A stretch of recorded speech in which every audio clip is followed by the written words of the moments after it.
I don't know about you, but just having the election over is a relief for me. Not that political news has stopped, but the relentless election reports and coverage and ads are thankfully gone.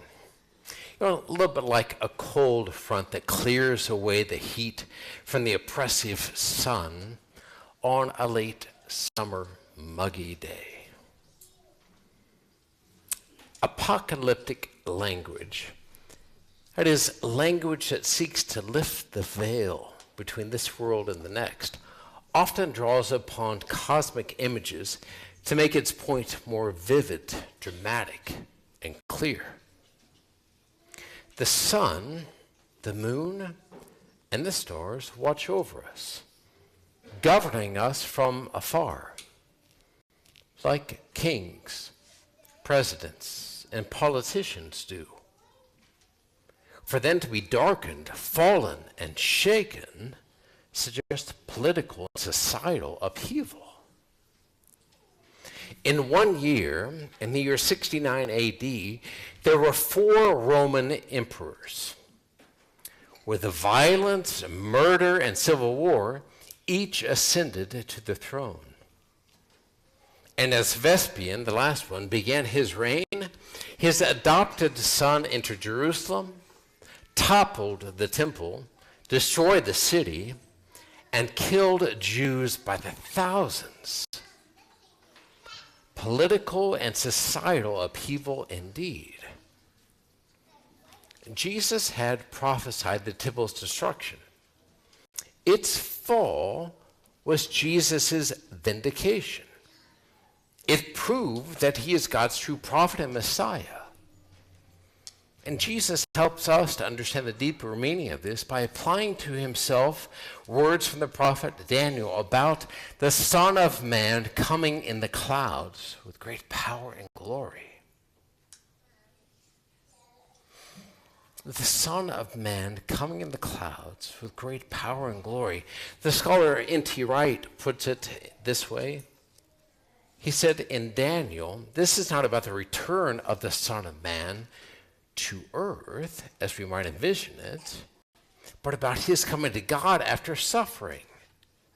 It's about triumph and vindication, and about simultaneous judgment falling on the system that opposed God's call and God's gospel. It's about Israel's representative sitting down at God's right hand, waiting for his enemies to be put under his feet, as we heard in our second reading. From Jesus' point of view, in other words, it concerns that vindication of his entire program and mission, which God will bring to pass after his own death, with the destruction of the temple that has come to symbolize all that the gospel opposes. See, Mark emphasizes it in this way, like it's all about the complete vindication of Jesus, his resurrection, his ascension, and the outworking of his prophecies against the temple is sealing the whole process.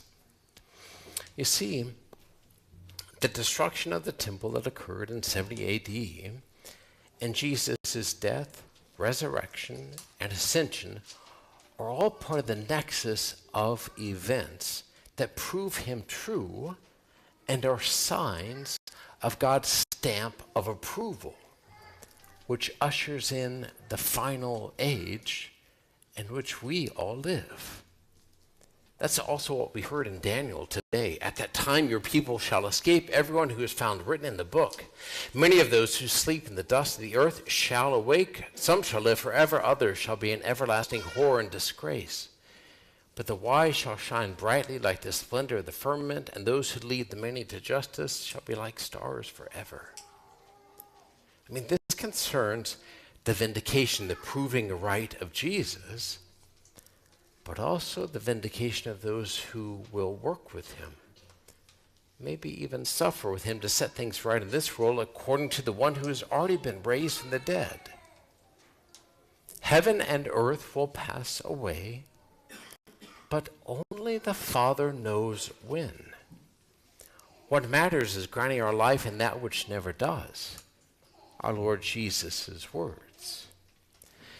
Friends, so maybe the takeaway for today is, if heaven and earth were to pass away this coming week, what one thing would you be glad that you did? Forgive someone? Let a grudge go? Confess? Give to the poor? Pray more? Spend quality time with parents or kids? If heaven and earth passed away this week, what would you look back and say, boy, I'm sure glad I no longer neglected to do this? There's a transformation that awaits those who will sleep in the dust, but who, while alive, led many to justice, to setting things right. May we be among those who wisely judge the things of heaven and earth and shine brightly forever.